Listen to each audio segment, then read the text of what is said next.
News, सच जरूरी है। नमस्कार, एमएनएस न्यूज लाइव में आप सभी का स्वागत है। मैं हूं आपके साथ अर्शी अंसारी। आइए देखते हैं देश और दुनिया की तमाम खबरें। गंभीर खतरा है राहुल गांधी, समझ गए बीजेपी, शशि थरूर। सीबीआई पर पीएम मोदी का बड़ा बयान, विपक्ष पर साधा निशाना। महाविकास आघाड़ी अपने अस्तित्व की लड़ाई लड़ रही है, चंद्रकांत पाटिल। आइए देखते हैं खबरें विस्तार से।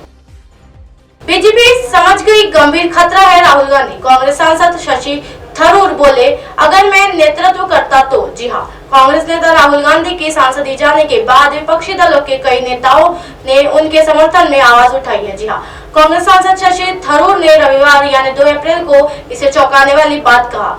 उन्होंने कहा कि लोकसभा की राहुल गांधी को अयोग्य घोषित किए जाने के बाद विपक्षी एकता की लहर का स्वागत है। जी हां, ये चौंकाने वाली बात है। पीटीआई के साथ बातचीत में कांग्रेस सांसद ने कहा कि कई विपक्षी दलों को एकता का फॉर्मूला समझ में आने लगा है। जी हां, उन्होंने कहा कि एकजुट होकर हम खड़े रहेंगे और अलग अलग होकर गिर पड़ेंगे। जी हां, की कहावत की सच्चाई को विपक्षी दलों ने महसूस करना शुरू कर दिया है।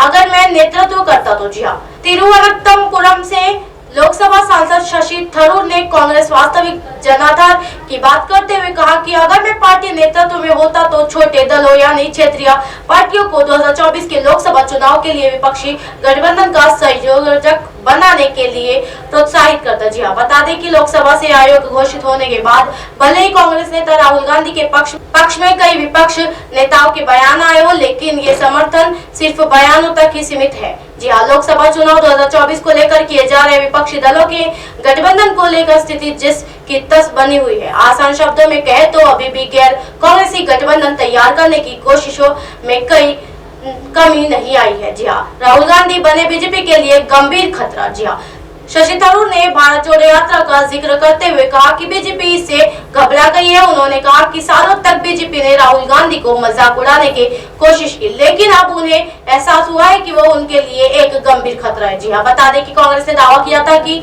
राहुल गांधी की भारत जोड़ो यात्रा के दौरान पार्टी के कन्याकुमारी से कश्मीर तक लोगों का भरत समर्थन मिला था। इतना ही नहीं, अगले महीने होने वाली कर्नाटक विधानसभा चुनाव 2023 को लेकर भी कांग्रेस काफी उत्साहित है। दरअसल भारत जोड़ो यात्रा के दौरान राहुल गांधी ने लंबा समय कर्नाटक में बिताया था। सीबीआई पर पीएम मोदी का बड़ा बयान, विपक्ष पर साधा निशाना, भ्रष्टाचार को लेकर कही ये बात। जी हाँ, प्रधानमंत्री नरेंद्र मोदी ने आज दिल्ली के विपक्ष विज्ञान भवन में केंद्रीय जांच ब्यूरो यानी सीबीआई के हीरक जयंती समारोह शिरकत की। इस दौरान उन्होंने वीडियो कॉन्फ्रेंसिंग के माध्यम से शिलांग, पुणे और नागपुर में सीबीआई के नवनिर्मित कार्यालय परिसरों को उद्घाटित किया। जी हाँ, पीएम ने सीबीआई के हीरक जयंती समारोह पर डाक टिकट और एक स्मृति सिक्का भी जारी किया है। इस दौरान सीबीआई का ट्विटर अकाउंट भी लॉन्च किया गया। जी हाँ, पीएम मोदी ने अपने संबोधन में सीबीआई के कामकाज की खूब तारीफ की। भ्रष्टाचार को लेकर विपक्ष पर भी निशाना साधा है। जी हाँ, उन्होंने कहा देश के प्रीमियर इन्वेस्टिगेशन एजेंसी के रूप में 60 वर्ष का सफर अपने सीबीआई पूरा किया है। जी हाँ, ये 6 दशक निश्चित रूप से अनेक उपलब्धियों के रहे। आज यहाँ सीबीआई के मामले से जुड़े सुप्रीम कोर्ट का संग्रह भी जारी किया गया है। ये सीबीआई के बीते वर्षों से सफर को दिखाता है। जी हाँ, उन्होंने आगे कहा पिछले 6 दशक में सीबीआई ने बहुआगामी और बहु अनुशासनात्मक जांच एजेंसी के तौर पर अपनी पहचान बनाई है। आज सीबीआई का दायर बहुत बड़ा हो चुका है। जी हाँ, महानगर से लेकर जंगल तक सीबीआई के दौड़ना पड़ रहा है।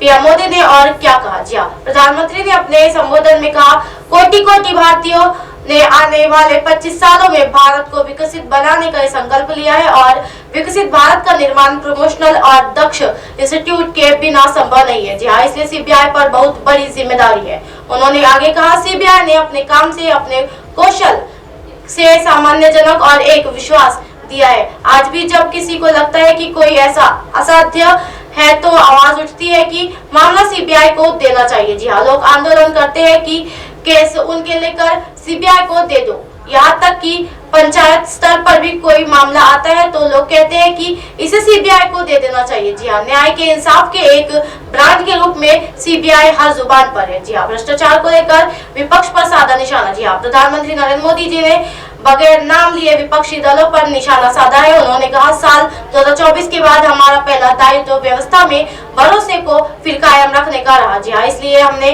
काले धन को लेकर, बेनामी संपत्ति को लेकर मिशन मोड पर एक्शन शुरू किया। जी हाँ, जहाँ भ्रष्टाचार होता है वहाँ युवाओं को उचित अवसर नहीं मिलते, वहीं सिर्फ एक विरोध इकोसिस्टम ही फलता फूलता है। जी हाँ, भ्रष्टाचार प्रतिभा का सबसे बड़ा दुश्मन होता है और यही से भाई भतीजावाद, परिवाद और को पाल मिलता है। जी हाँ, जब भाई भतीजावाद और परिवार बढ़ता है तो समाज का, राष्ट्र का समर्थन कम होता है। जी हाँ, अब राष्ट्र का समर्थन कम होता है तो विकास प्रभावित होता है। उन्होंने आगे कहा, मुख्य रूप से सीबीआई की जिम्मेदारी भ्रष्टाचार देश से को मुक्त करने की है। जी हाँ, भ्रष्टाचार कोई सामान्य अपराध नहीं होता, भ्रष्टाचार गरीब से उसका हक छीनता है, उनके अपराधों को जन्म देता है। भ्रष्टाचार लोकतंत्र और न्याय को रास्ते में सबसे बड़ा रोड़ा है। जी हाँ, प्रधानमंत्री ने कहा, आज देश में भ्रष्टाचार के खिलाफ लड़ाई लड़ने के लिए राजनीतिक इच्छा शक्ति में कोई कमी नहीं है। आपको कहीं भी जगने की, कहीं रुकने की जरूरत नहीं है। जी हाँ, उन्होंने कहा, जैसे जैसे भारत की आर्थिक शक्ति बढ़ रही है, अड़चनें पैदा करने वाले भी बढ़ रहे हैं। भारत की समाजवादी ताने बाने पर, हमारी एकता और भाईचारे पर, हमारे आर्थिक हितों पर और हमारे संस्थानों पर भी नित्य प्रहार बढ़ते चले जा रहे हैं। जी हाँ, और इसमें जाहिर तौर पर भ्रष्टाचार का पैसा लगता है। इसलिए हमें क्राइम और करप्शन से मल्टी नेचर को समझना होगा और उसके रूट कॉज तक पहुंचना होगा।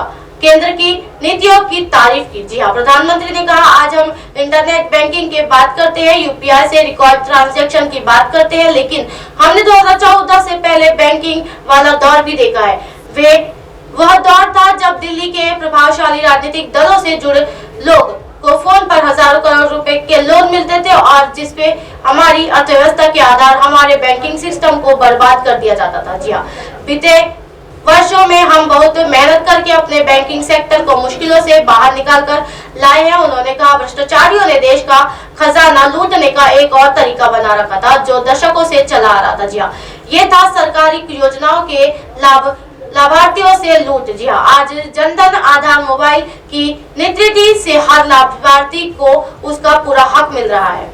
महाविकास आघाड़ी अपने अस्तित्व की लड़ाई लड़ रही है। चंद्रकांत पाटिल। जी हाँ, भारतीय जनता पार्टी यानी भाजपा के पूर्व प्रदेश अध्यक्ष और मंत्री चंद्रकांत पाटिल ने कहा कि महाविकास आघाड़ी इस समय अपने अस्तित्व की लड़ाई लड़ रही है। जी हाँ, इसलिए उसे जगह जगह मिलकर सभा का आयोजन करना पड़ रहा है। रविवार को छत्रपति संभाजीनगर में महाविकास आघाड़ी की सभा से भाजपा पर कोई फर्क नहीं पड़ेगा। चंद्रकांत पाटिल ने सोमवार को पुणे में पत्रकारों से वार्ता कर रहे थे। उन्होंने बताया कि महाविकास आघाड़ी के गठबंधन दलों में अंदरूनी वर्चस्व की लड़ाई चल रही है। जी हाँ, इसलिए महाविकास आघाड़ी के नेता किसी तरह से इस वर्ष 2024 तक टिकाए रखना चाहते हैं। हालांकि महाविकास आघाड़ी के तीनों सहयोगी दलों में एक दूसरे को पछाड़ने की स्पर्धा भी लगी है। जी हाँ, पाटिल ने कहा कि ये भाजपा के लिए बहुत ही लाभदायक है। आगामी चुनाव में भाजपा के समक्ष महाविकास आघाड़ी टिकने वाली नहीं है। हालांकि सभा करना हर पार्टी का अधिकार है, इसलिए महाविकास आघाड़ी के नेता सभा कर रहे हैं। जी हाँ, मंत्री पाटिल ने कहा कि इस समय प्रधानमंत्री मोदी की डिग्री को लेकर देश में काफी